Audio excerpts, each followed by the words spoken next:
90% of the people who will turn up either in your office or on Zoom, 90% of them, the structure of their problem is going to be exactly the same. All those things are going to boil down to one specific equation in most cases.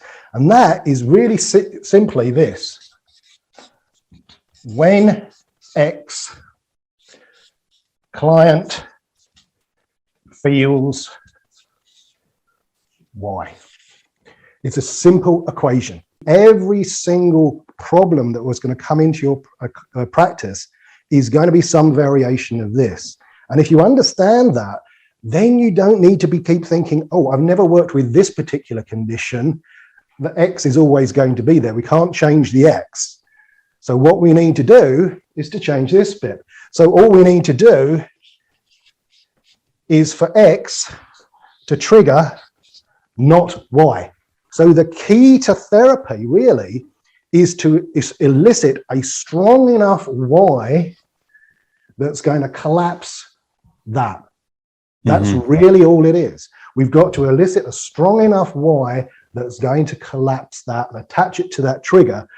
Is that we need to define the problem.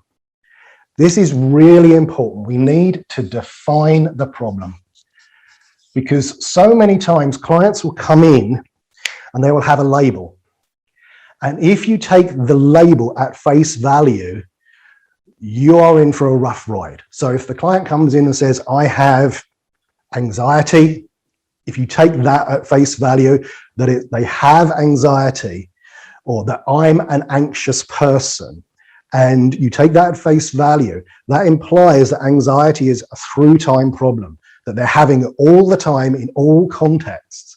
And for some people, they will hear that and think, okay, oh, I've got a client who's anxious then. Right, where's my anxiety scripts? Or where's my anxiety technique?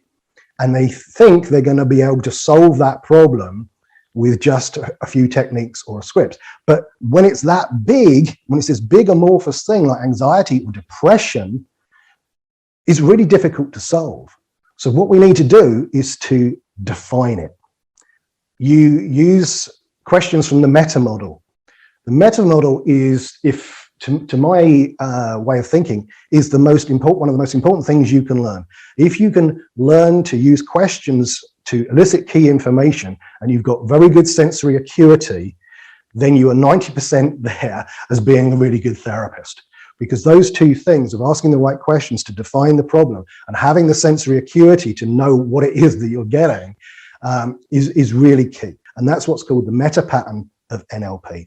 And the first step is associating the client to the problem. When a person accesses a memory, when they actually associate to it, even briefly, what happens is that memory pops up into your mind and protein synthesis starts to occur.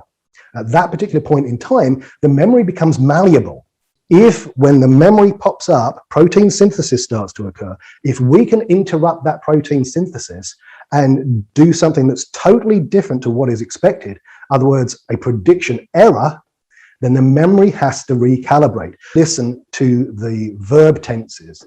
When I ran through it the first time, I said, I was round my parents' house. My dad was talking to me and I felt bad. That's not associated.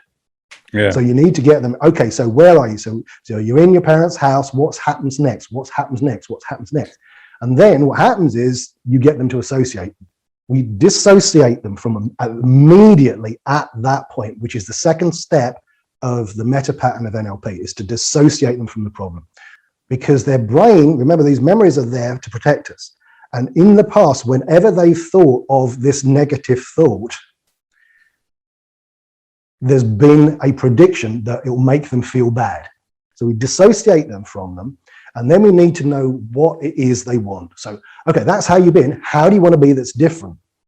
Now, one of the things I will do is to gesture up with my hand. If I've noticed what their eye movements are, according to the NLP eye chart, I will force them into visual construct.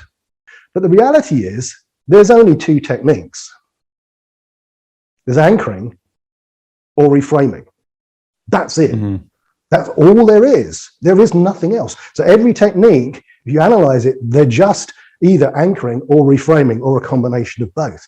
Wasn't that absolutely fantastic? I'm sure that you found a lot of information in this very short video you just saw, maybe like 4 or 5, 6 minutes, however long it was. But that is not all. You can have access to the entire presentation of this amazing speaker, plus 40 more other presentations and speakers, and you can have access for life. You can have access to the video recording, to the audio recording, to the swipe files, to the transcripts, to all of the bonuses and the special gifts that all of the speakers and presenters and also the organizers are offering in the Premium Pass package. So if you like this, if you want more, make sure to sign up below for the Premium Pass and have lifetime access to everything. I'm sure it'll be one of the best investments you've ever made in your life, in yourself, in your practice, in your health, and also with working with clients. So go ahead, click on the button below, sign up for the Premium Pass, and we'll see you on the other side.